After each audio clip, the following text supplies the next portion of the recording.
আপনি কি নতুন ফোন না কিনে রিকন্ডিশন ফোন কেনার কথা চিন্তা করছেন? টাকা বাঁচানোর ক্ষেত্রে রিকন্ডিশন ফোন কেনাটা কিন্তু বেশ ভালো একটা অপশন। তবে এই ফোন কেনার সময় যদি কোনো রকমের ভুল করেন তবে কিন্তু আপনাকে পস্তাতে হবে। আসসালামু আলাইকুম টেক লাভার্স, আজকে চলে আসলাম টেক তথ্যের নতুন একটি ভিডিও নিয়ে। আজকে আপনাদের জানাবো রিকন্ডিশন ফোনগুলো কেনার আগে কোন কোন বিষয়গুলো অবশ্যই মাথায় রাখতে হবে। চলুন কথা না বাড়িয়ে শুরু করা যায়। এক নম্বরে আছে গ্রেড। রিকন্ডিশন ফোনগুলোকে সাধারণত এ গ্রেড, বি গ্রেড এবং সি গ্রেডে ভাগ করা হয়। এ গ্রেডের ফোন বলতে বোঝানো হয় যে ফোনগুলো প্রায় একদম নতুনের মতোই, এগুলোতে সামান্য পরিমাণে কিছু স্ক্র্যাচেস থাকতে পারে। বি গ্রেড মানে হচ্ছে এই ফোনটাতে হালকা পাতলা কিছু ব্যবহারের দাগ থাকবে। এবং সি গ্রেড বলতে বোঝানো হয় ফোনটা বেশ পুরাতন অবস্থায় আছে। রিকন্ডিশন ফোন কেনার ক্ষেত্রে অবশ্যই চেষ্টা করবেন যেন এ গ্রেডের ফোনটা কিনতে পারেন। যদি বাজেটের ইস্যু থাকে অবশ্যই আপনি বি গ্রেডে আসতে পারেন, তবে কাইন্ডলি সি গ্রেডে কেউ যাবেন না। 2 নম্বরে আছে ব্যাটারি হেলথ। ফোন কেনার আগে চেক করে নেবেন যে ব্যাটারির হেলথ কত পার্সেন্ট আছে।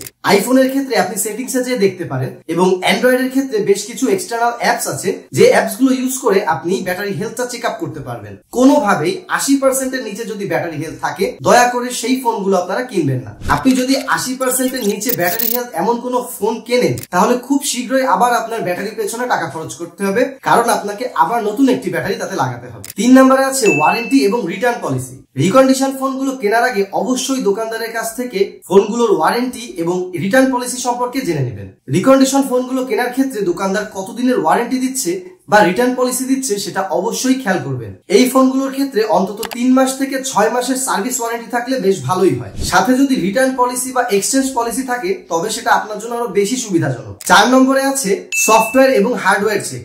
যে কোনো রিকন্ডিশন ফোন কেনার আগে হাতে কলমে টেস্ট করে তারপরে কিনবেন। যেমন আপনি ফোনটি হাতে নিয়ে ক্যামেরা অন করে ছবি তুলে দেখবেন যে ফোকাস ঠিক আছে কিনা, কালার ঠিক আছে কিনা, বা ক্যামেরায় কোনো রকমের ফগ আছে কিনা। ফোনটায় অবশ্যই সিম ঢুকিয়ে কল করে দেখবেন যে নেটওয়ার্ক ঠিক আছে কিনা, নেটওয়ার্কের কোনো ইস্যু আছে কিনা। এছাড়াও আপনার ফোনের মাইক্রোফোন বা স্পিকার ঠিক মতো কাজ করছে কিনা।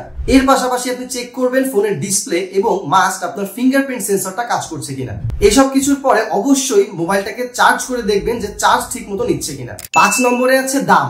অনেক সময় অনেক দোকানদার রিকন্ডিশন ফোনের দামই নতুন ফোনের সমান চেয়ে বসে। যে ভাই ও বোনেরা এই সম্পর্কে কোনো ধারণা রাখে না তারা কিন্তু এই জায়গাটা এসে ঠকে যায়। তাই অবশ্যই অনলাইনে বা অন্যান্য দোকানে দামটা যাচাই করে নেবেন। 6 নম্বরে আছে আনুষঙ্গিক জিনিসপত্র। ফোনের সাথে যে চার্জার বা কেবল বা বক্স দেওয়া হচ্ছে সেটা আসল কিনা অবশ্যই একটু চেক করে নেবেন। অনেক সময় কিন্তু এমন চিত্র দেখা যায় যে অরিজিনাল ফোনের সাথে লোকাল চার্জার দিয়ে দিচ্ছে, যেটা কিন্তু আপনার ফোনের ব্যাটারিকে নষ্ট করে দেবে। রিকন্ডিশন ফোন কেনার আগে এই বিষয়গুলো মাথায় রাখলে আপনি সুন্দরভাবে একটি ফোন কিনতে পারবেন এবং ঠকবেনও না। ভিডিওটি যদি ভালো লেগে থাকে অবশ্যই আমাদের চ্যানেলে একটি লাইক করুন, সাবস্ক্রাইব করুন, আমাদের সাথেই থাকুন। দেখা হচ্ছে নেক্সট ভিডিওতে।